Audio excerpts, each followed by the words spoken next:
fase das espinhas, da rebeldia, da primeira paixão. Assim é popularmente definida a adolescência. Na realidade, é bem mais que isso.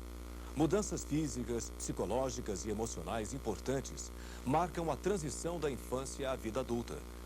É sobre este período de rápidas e profundas transformações que vamos falar no programa de hoje. A saúde do adolescente é o tema do Medicina Brasil. Você vai ver quais as principais mudanças físicas e psicológicas. Você vai conhecer o programa Saúde do Adolescente. Nossa equipe acompanhou o trabalho de atendimento especializado a adolescentes do Ambulatório Ginecológico do Hospital das Clínicas de São Paulo. No estúdio, especialistas discutem os principais problemas de saúde que afetam os adolescentes. Medicina Brasil está começando.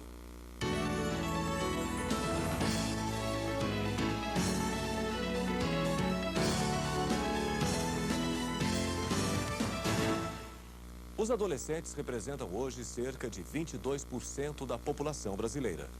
A Organização Mundial de Saúde define como adolescente toda pessoa entre 10 e 20 anos de idade. Ser adolescente é gostoso. É complicado, é uma descoberta a cada passo. Sinto que eu cresci, né? Penso diferente, muito diferente. Faço coisas diferentes. É muito bom, é uma fase que a gente aprende muita coisa, absorve muita coisa. É crescer ser adolescente. A passagem da infância para a idade adulta é um período de turbulência, de transformações rápidas. A segunda década da vida humana tem características bem específicas, diferentes das de uma criança e de um adulto. O médico que atende o adolescente precisa conhecer quais são as mudanças físicas e psicossociais desta fase. A adolescência é uma fase do crescimento e desenvolvimento onde ocorrem importantes modificações biológicas, tanto a nível de crescimento esquelético, como a nível de maturação sexual. É nessa fase que você tem tanto o menino como a menina vão adquirir 20% da estatura adulta e 50% do peso adulto final.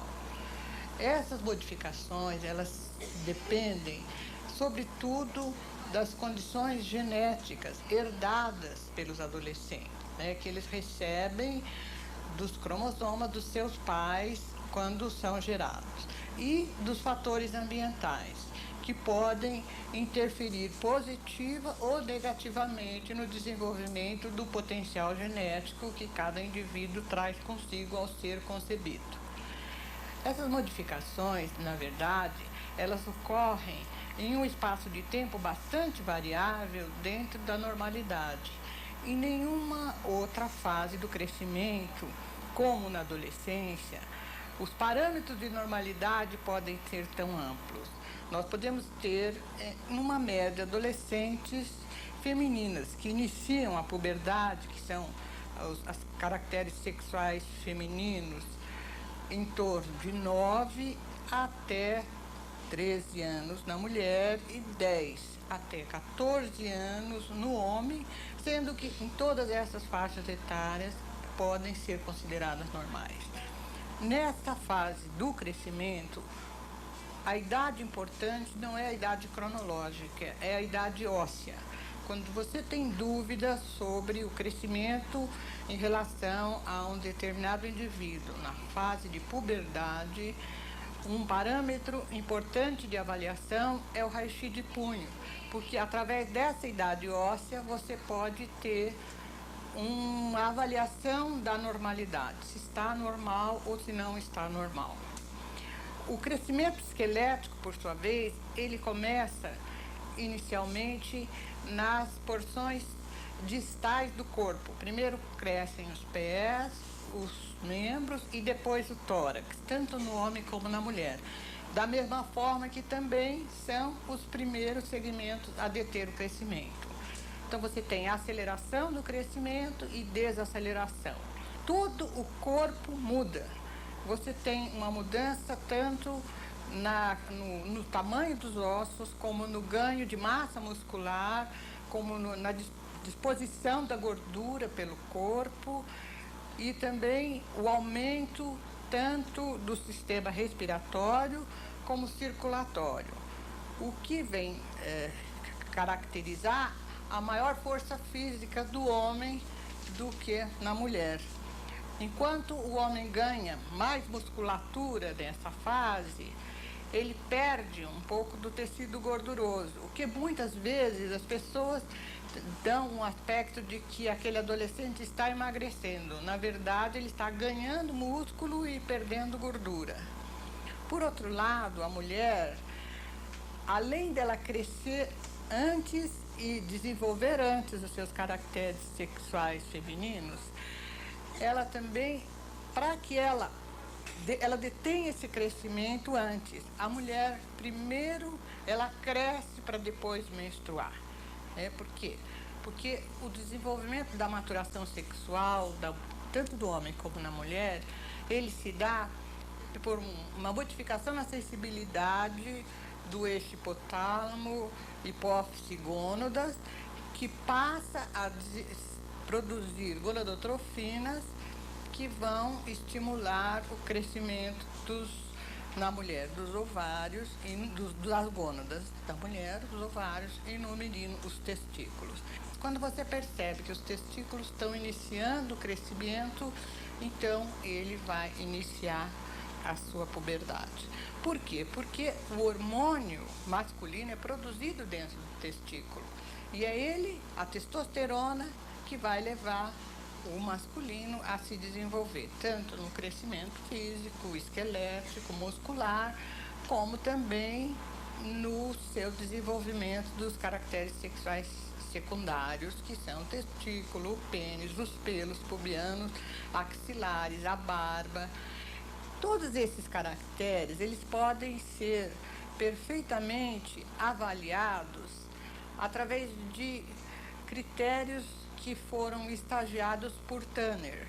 Tanner estagiou o tempo de crescimento e os estágios pelos quais os adolescentes vão atravessar até completarem a sua maturação sexual. Esses estágios foram estabelecidos pelo desenvolvimento das mamas das mulheres, desenvolvimento dos pelos pubianos nas mulheres e nos homens, o crescimento dos testículos, dos pênis e dos pelos pubianos também. As transformações corporais são apenas metade da história. O que se passa na cabeça do adolescente é tão revolucionário quanto as mudanças externas. Eu tenho muitos sonhos. Acho que sonho é o que leva a gente pra frente, que dá um sentido pra gente continuar a viver. Acho que agora eu não tô querendo nada com nada. Eu quero ser feliz, quero ter uma profissão, que eu tô estudando pra isso, né? Eu quero me dar bem na vida. Acredito em Deus, no amor, na vida, nas pessoas. Tem poucas coisas, né, pra gente acreditar, porque, sei lá, o Brasil é um país totalmente desorganizado, eu não acredito em quase nada. A psicóloga Ione Julian explica quais são as mudanças psicossociais da adolescência.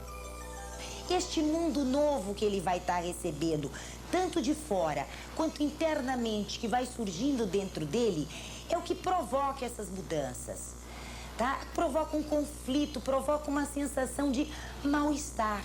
E isto vai fazer com que ele queira basicamente crescer. Ele vai procurar, então, a identidade adulta, tá? Existem 3 coisas fundamentais que ele vai ter que aprender, se conscientizar. Vai ter que o que a gente chama de elaborar. Trabalhar internamente com o mundo, em relação com o mundo, com 3 perdas que a gente chamaria de perdas importantes. Uma delas é a perda do corpo infantil. O corpo dele cresceu e agora ele vai ter que se adaptar a esse novo corpo, conhecer esse novo corpo e vai ter que também se adaptar a desfrutar esse novo corpo, a lidar com esse novo corpo. Seria, na verdade, controlar este novo corpo, tá? Uma outra citação seria a perda dos pais da infância. Isso, na verdade, quer dizer que ele vai agora parar de ter aquela dependência do adulto e vai partir para uma independência. Ele vai ter que largar os pais, né, e partir para o social, partir para o mundo. Esta é a verdadeira sociabilização. Ele vai também perder o papel infantil. Aquilo que estava acostumado, o que ele tem que fazer enquanto criança, já não basta mais. Ele vai ser cobrado como adulto. Nessa busca da identidade adulta, né, ele vai passar por identidades transitórias, que vai fazer com que ele se ajuste pouco a pouco a essas novas perdas e conquistas.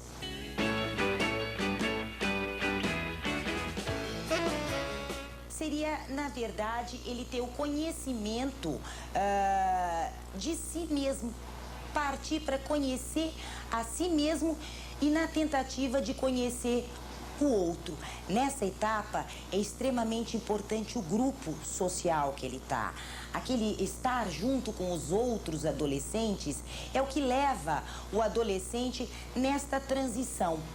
É como facilita esta busca de si mesmo para a identidade adulta.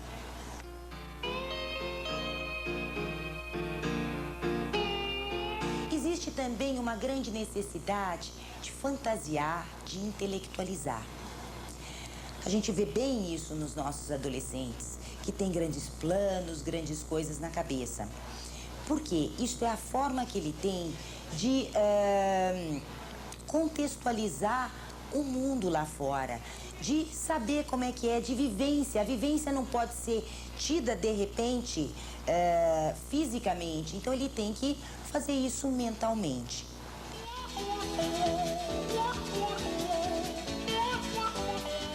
Existe também as crises religiosas e crises de valores, de crenças, de valores, em que ele vai fundamentalmente colocar em xeque tudo aquilo que ele aprendeu na vida dele e vai assumir ou desprezar.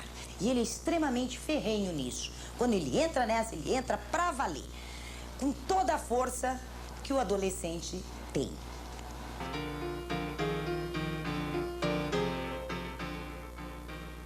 Existe também um deslocamento temporal. O que é isso? Seria, na verdade, uma desorientação temporal. Porque primeiro, enquanto ele é criança, o tempo é aquela coisa de relógio lá fora, aquela coisinha mágica. Aí ele passa por uma internalização do tempo. E este tempo, fundamentalmente para o adolescente, vai ser o tempo emocional. Do que eu quero, do que eu preciso, de como eu sinto esse tempo. O que causa uma certa, bastante confronto com os adultos que vivem o outro tempo, que é onde ele vai ter que chegar. Que é o tempo do presente, passado, futuro, comum a todas as pessoas.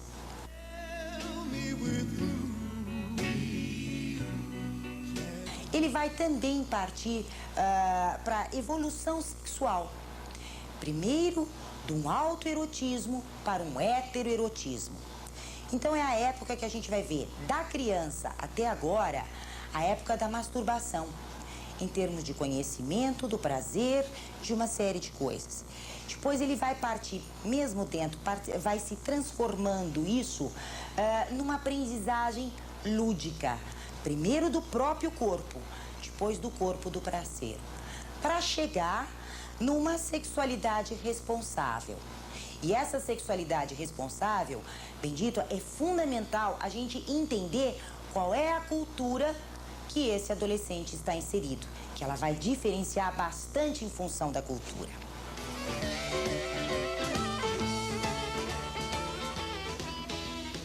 Ele vai ter também atitude reivindicatória, que tanto, de vez em quando, é tão difícil da gente entender isso, esse adolescente que reivindica, que se contradiz as coisas e tudo. Esta é uma grande mostra que ele está querendo ser adulto, que ele está querendo estar inserido neste mundo, pertencer a este mundo adulto. E é tão bom a gente participar do mundo perfeito. E ele vai lutar por esse mundo perfeito.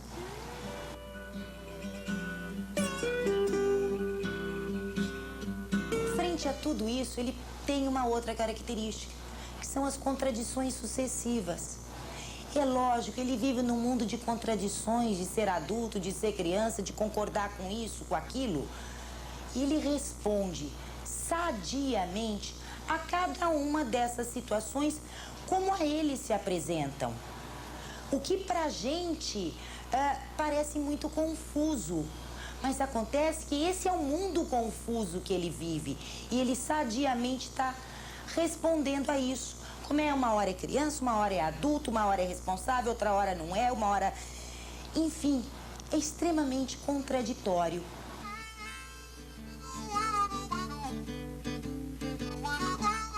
A separação progressiva dos pais é a real busca da individualidade, da responsabilidade, da independência. Tá? Então ele vai ter que se... lentamente se separando dos pais, das coisas necessárias que ele tem na casa dele, para tentar ser um adulto completo. Os pais vão ser companheiros, vão ter que, no futuro, ser companheiros, ele ter a independência própria.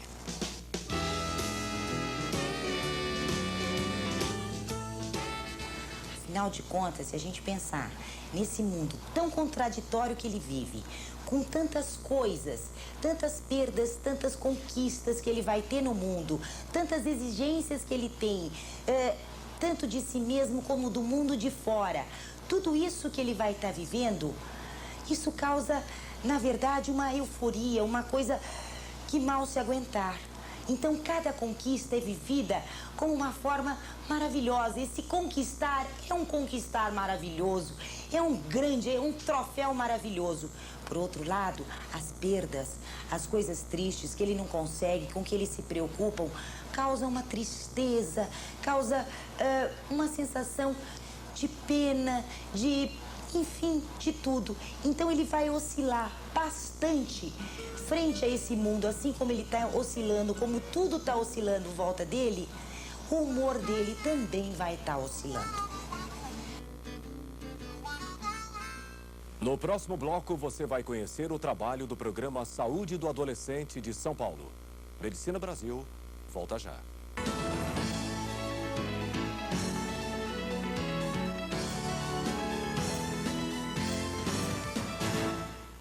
A partir de agora, vamos falar de saúde do adolescente, mostrando o trabalho de um programa pioneiro no Brasil.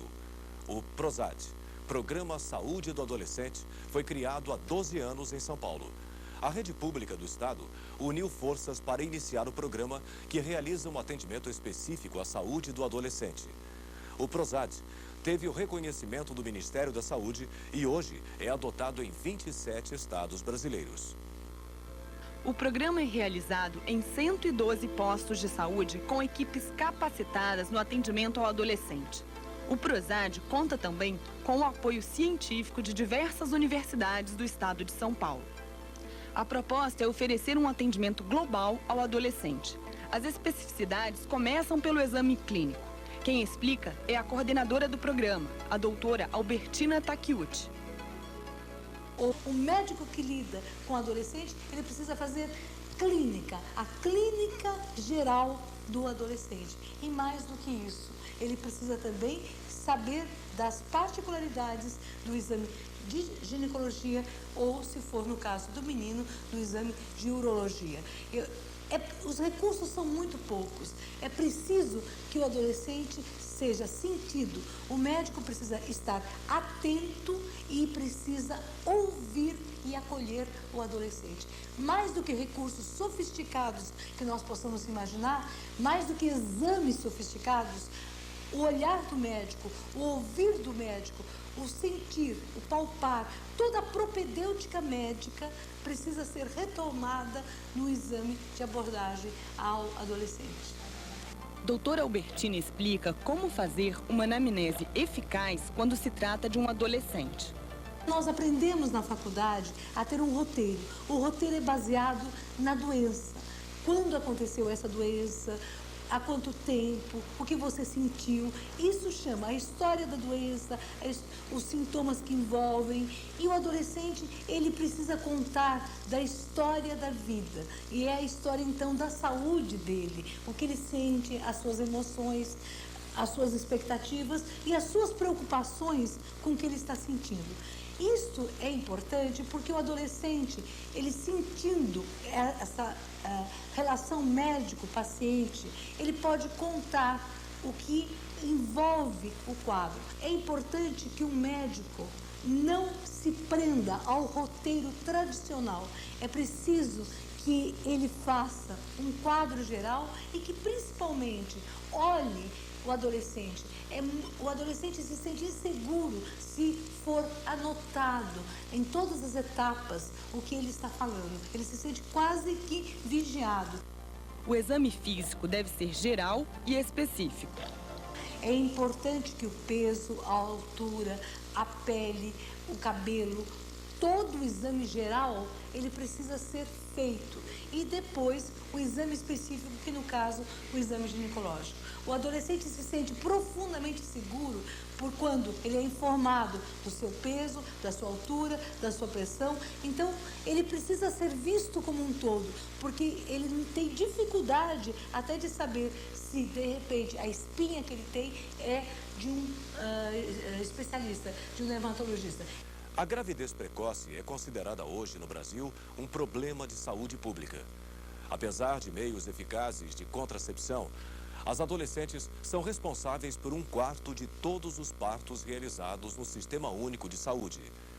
Confira os resultados de uma pesquisa realizada no SUS entre os anos de 1993 a 1998. Os números são referentes à faixa etária dos 15 aos 19 anos. Em 93, de todos os partos realizados, 21,41% eram de adolescentes. Em 94, passou a 22,27%. Em 95, subiu para 23,44%. Em 96, chegou a 24,63%. Em 97, 25,27%. E em 98, 25,47%. A pesquisa também mostrou que 45,9% das jovens sexualmente ativas não utilizavam nenhum método anticoncepcional. Reverter esse índice e reduzir a incidência de gravidez e de doenças sexualmente transmissíveis são alguns dos objetivos do programa Saúde do Adolescente. Nossa equipe acompanhou um dia de trabalho no ambulatório de ginecologia de um dos hospitais que adota o programa, o Hospital das Clínicas de São Paulo. Toda quarta-feira à tarde, o ambulatório de ginecologia do Hospital das Clínicas de São Paulo rejuvenesce. Este é o dia de atendimento às moças entre 10 e 20 anos. A equipe de saúde trata adolescentes de todo o Brasil. É que o ambulatório funciona como centro de referência na área. Os casos que não podem ser solucionados na região de origem são encaminhados com frequência para o Hospital das Clínicas. Este ambulatório de ginecologia é especial. Aqui são atendidos os problemas femininos de um modo geral. A palavra-chave é prevenção. A adolescente não adoece com frequência. Em compensação, está numa fase da vida onde apoio é fundamental para se chegar de forma saudável e sem maiores problemas à idade adulta. O trabalho consiste em identificar os fatores de risco e procurar ensinar como se proteger. E aqui a gente aprende muita coisa. Aquele que é adolescente aprende a amadurecer aos poucos. Aqui eles ajudam a gente. É um ponto de apoio para os adolescentes que não tem as influências lá fora, entendeu? Não tem um apoio lá fora. Aqui no hospital a gente consegue esse apoio. Agora eu penso mais assim no meu corpo, em mim, na minha saúde. Antes eu não pensava, eu não estava nem aí em vir no médico, nada disso. O mais importante mesmo é dar o valor ao próprio corpo. As adolescentes participam de pelo menos 4 grupos de discussão durante 8 meses. Esse é o atendimento mínimo. De acordo com a necessidade de cada uma, as moças podem vir ao ambulatório pelo tempo que for necessário. Tânia tem 26 anos e se orgulha de ser agente de saúde. Quando tinha 15, procurou o ambulatório. Ela conta que não conseguia estudar e seu maior desejo durante os grupos de discussão era saber falar. Tânia lembra que naquela época não era capaz de formar sequer uma frase. Ela é um bom exemplo do que o trabalho com os adolescentes pode promover. Porque eu vim para cá cheia de dúvidas, não sabia nada sobre saúde, dificuldades de raciocínio, eu achava que eu me sentia muito sozinha. E de repente eu vim para cá e tinha todo um grupo, toda uma equipe interessada nos problemas dos adolescentes, porque você acha que é o único problemático do mundo. Aí você começa a participar de grupo e começa a ver que tem pessoas que têm problema igual a você, ou pior do que os seus, e começa a achar que é tudo natural e você consegue sobreviver e ver que faz parte da vida. A cada ano, cerca de 1 milhão de adolescentes engravidam sem querer no Brasil. A minha mãe nunca tinha me explicado isso antes, só para meus irmãos. Aí, meu marido, ele sabia, mas ele não usou. A maioria das adolescentes que engravida conhece os métodos anticoncepcionais.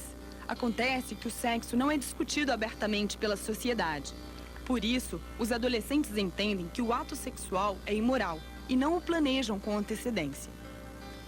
É difícil ser mãe tão nova como você é? Muito difícil. Por quê? Porque tem inexperiente, né? Eu não entendo como que eu vou dar um remédio, como que eu vou trocar. Sempre preciso de ajuda de alguém, né? Mas mais velho que já entende do assunto. A pediatra Joana Kerr acompanha os bebês das adolescentes em um dos 112 postos de referência para o atendimento do adolescente no estado de São Paulo. Ela explica a importância do trabalho. Eu acho que é muito importante, na medida que a mãe, a hora que nasce o nenê, de repente ela tem nas mãos alguma coisa que ela não sabe lidar. Então, a dúvida é desde como dar o remédio, como fazer a comida, é uma série de dúvidas que nem sempre ela tem essa proteção em casa de alguém que esteja ensinando também. Então, eu acho que esse vínculo que a gente cria de estar trabalhando e seguindo, fazendo segmento, não deixa de ser uma proteção também para o adolescente que já passou por um atendimento, teve o seu filho e de repente está meio perdido. E cria um vínculo muito sólido, inclusive com o médico e até com os outros profissionais, de estar até facilitando essa chegada, essa aproximação e até a abordagem também, que é importante. O maior problema de uma gravidez adolescente é social e não biológico. Ao invés de estudar, cuidar de um neném. Criar uma criança quando não se amadureceu ainda. A gravidez na adolescente precisa de haver uns cuidados gerais, né, que são pertinentes à idade. Em geral, se é uma adolescente de baixa idade, então é um corpo que ainda está em desenvolvimento. Então, existe todo aquele cuidado que já é normal de uma gravidez.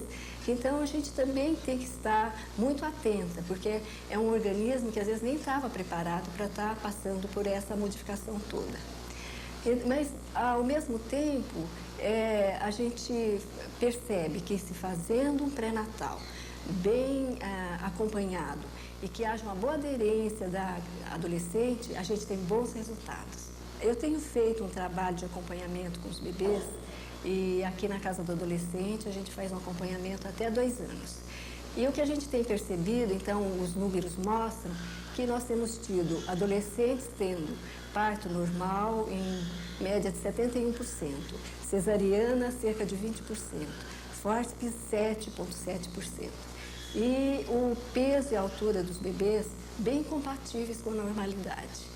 Além da gravidez precoce e das doenças sexualmente transmissíveis, existem outros graves problemas que atingem o adolescente brasileiro.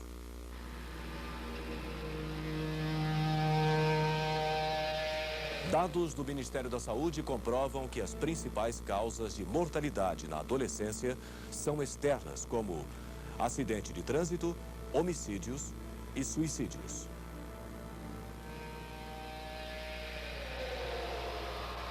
Em 1993, um estudo realizado em 10 capitais brasileiras, entre estudantes de primeiro e segundo graus, constatou que 22,8% dos adolescentes pesquisados já haviam usado droga psicotrópica. 28% já tinham usado tabaco e 80,5% já haviam consumido bebida alcoólica. Outro problema importante que atinge o adolescente é o abuso sexual.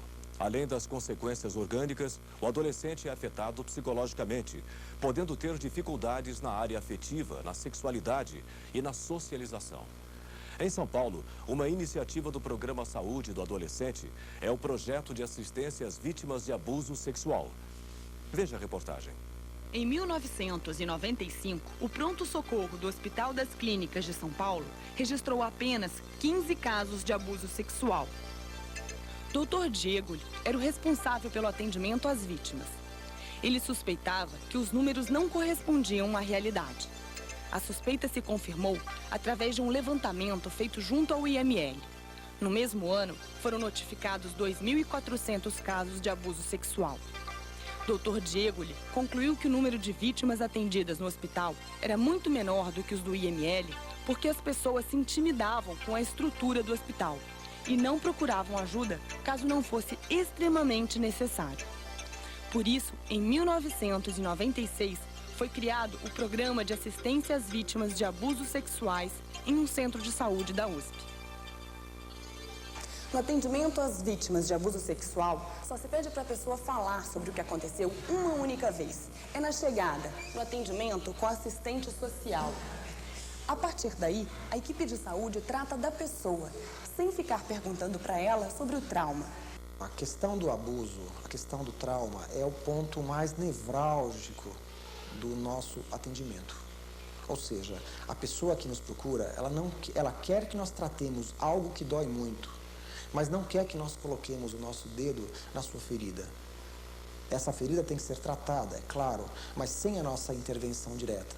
Então nós elegemos um instrumento, ou seja, um interrogatório, uma anamnese, em que a história do trauma, a história do abuso, ela fica, digamos assim, centralizada e, digamos assim, ela será compartilhada com as diversas especialidades. Por exemplo, o trauma foi descrito pela assistente social.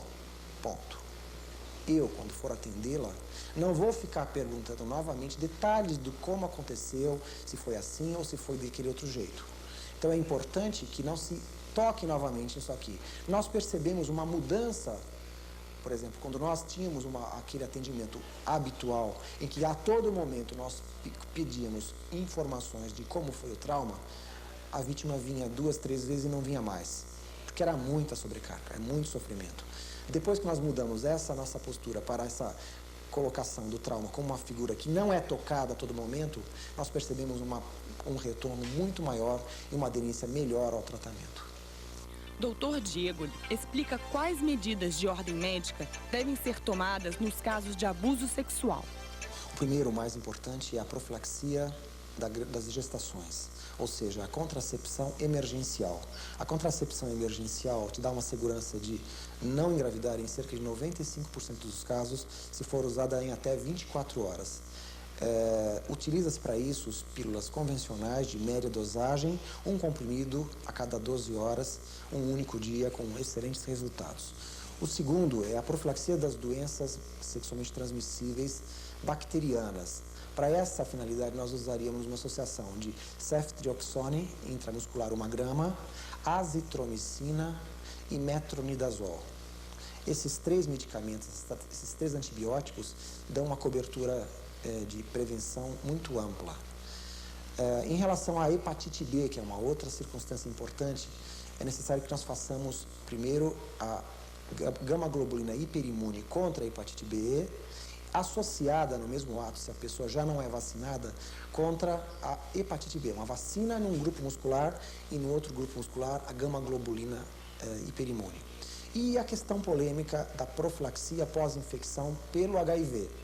Então nós estamos ainda em estudo, é uma questão polêmica, o Ministério da Saúde não regulamentou o uso dos antirretrovirais, mas eu acho que é um tema que deva ser discutido, a semelhança do que ocorre com a contaminação por profissional, né? Lesões, etc. e tal.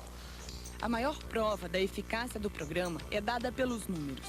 Em 1995, apenas 15 pessoas tiveram coragem para procurar ajuda no pronto-socorro do Hospital das Clínicas.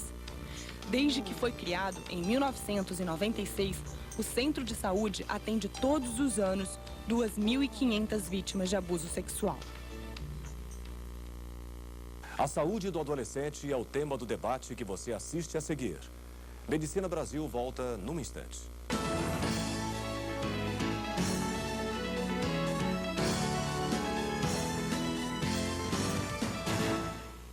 Chegou a hora do debate. A saúde do adolescente é o tema em discussão.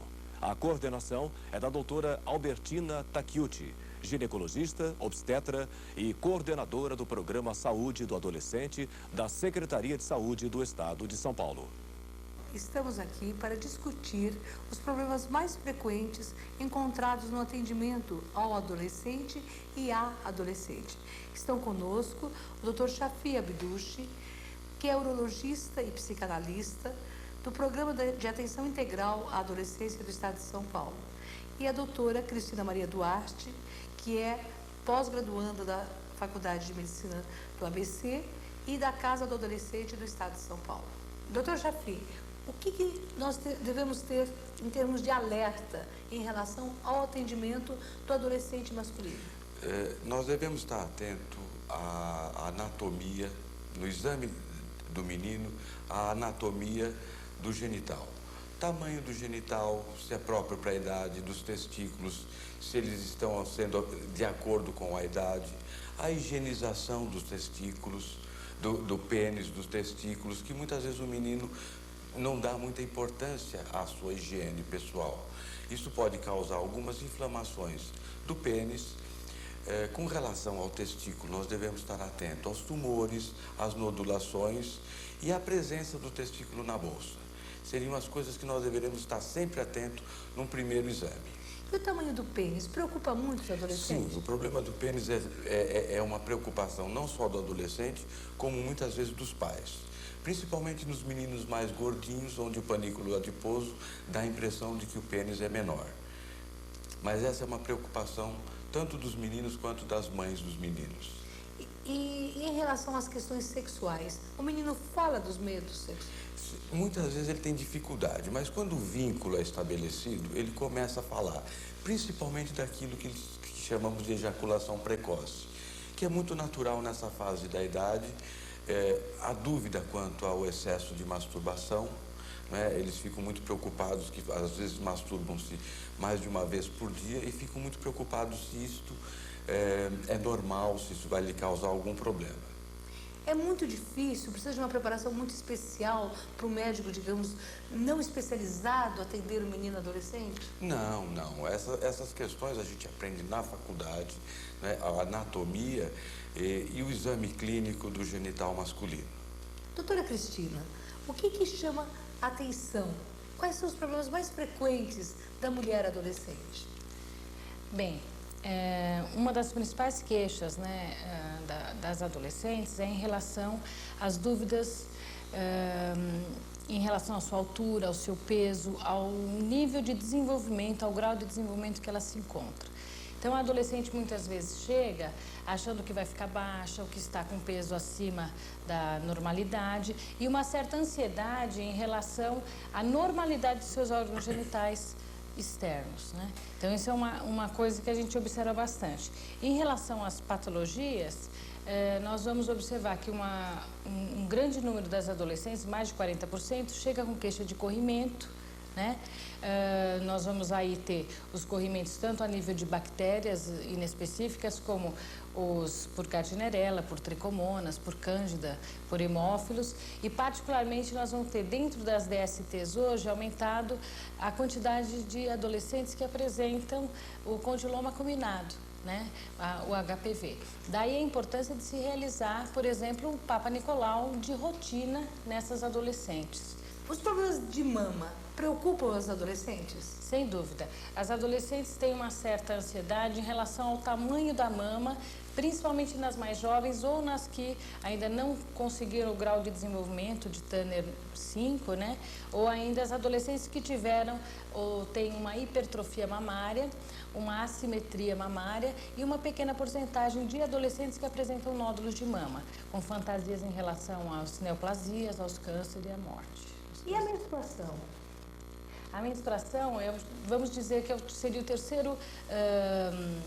a terceira queixa, né, que a adolescente apresenta. As irregularidades menstruais, elas são comuns no início das primeiras menstruações, logo após a menarca, e às vezes a adolescente e a sua mãe, a sua família não sabem desse dado. Então é perfeitamente normal que a adolescente tenha ciclos irregulares nos 2 primeiros anos após a primeira menstruação. Isso causa muita angústia, né? E, além do que, pode ser acompanhada de cólicas menstruais, que além de desagradável, essa adolescente sofre e se preocupa pensando que está havendo alguma coisa errada no seu corpo. Os adolescentes conhecem os métodos anticoncepcionais, doutora Cristina? Bem, os adolescentes ouvem muito, leem muito, mas têm uma dificuldade em incorporar os métodos anticoncepcionais. Daí também nós temos uma das queixas principais, ou uma das grandes procuras em nossos serviços, né, em relação às dúvidas e a orientação para a anticoncepção.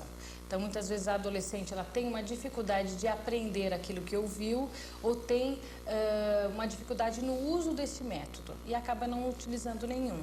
Que recomendação a senhora daria aos médicos? É muito difícil, é diferente e é difícil atender uma menina adolescente com problemas ginecológicos? Não, isso é um mito, né, que a gente observa assim, adolescente é aborrecente, adolescente é difícil, adolescente, menina, ela tem dificuldades no exame ginecológico, mas o que a gente tem visto na nossa prática de algum tempo não é bem isso. Se você tiver um diálogo franco com essa adolescente, se ela se sentir à vontade, se ela se sentir acolhida pelo atendimento, ela vai naturalmente gostar até de saber que a sua saúde está bem, né? E uma coisa importante, salvo alguma recomendação a nível de risco de vida, etc., que a adolescente possa ter nessa consulta um livre acesso ao que ela quer que faça. Então, se ela só permitir examinar as mamas, o médico ou a médica que estiver examinando tem que respeitar essa adolescente. Então, tem que entender que é a primeira consulta, que ela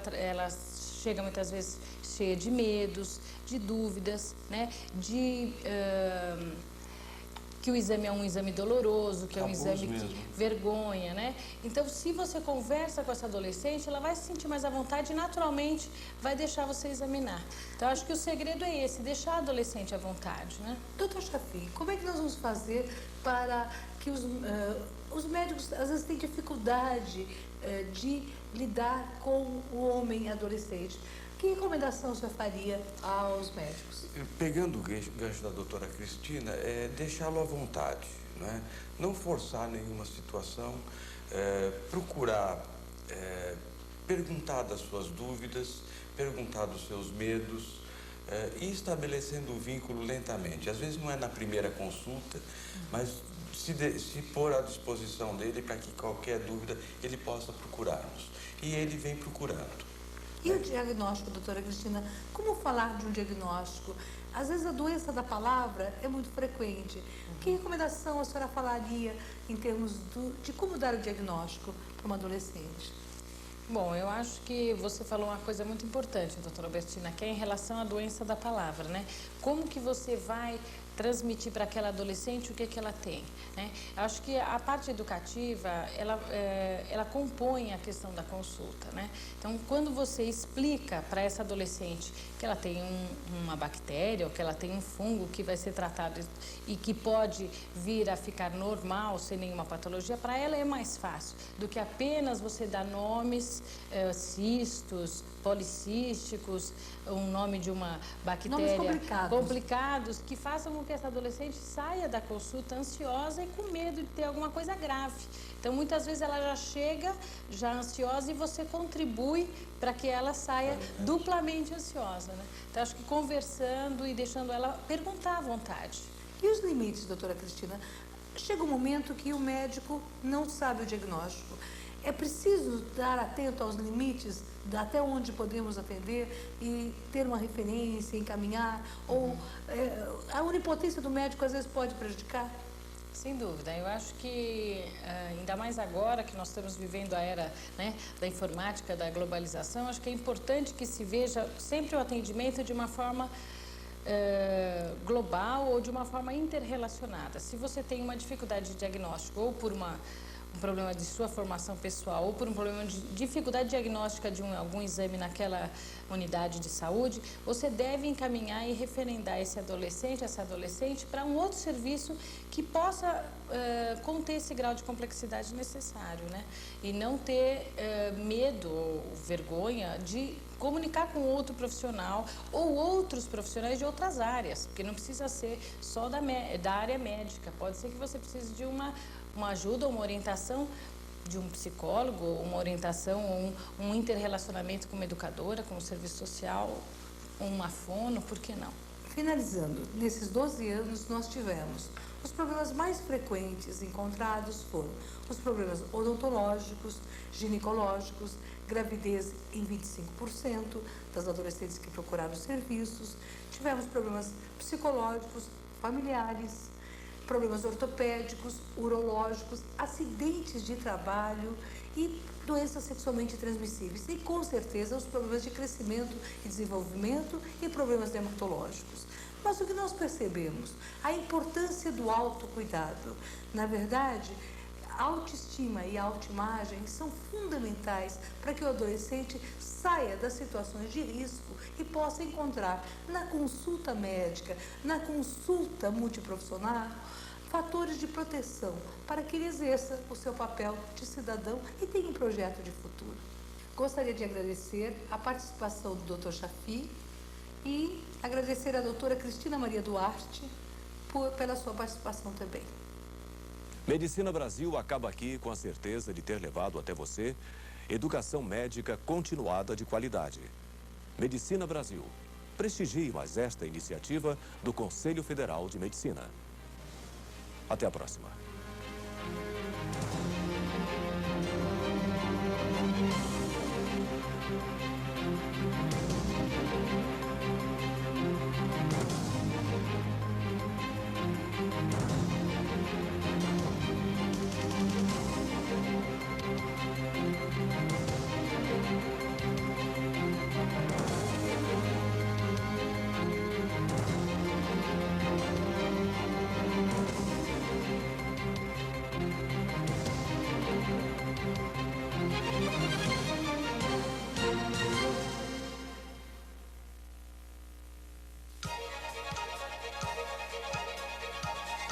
Música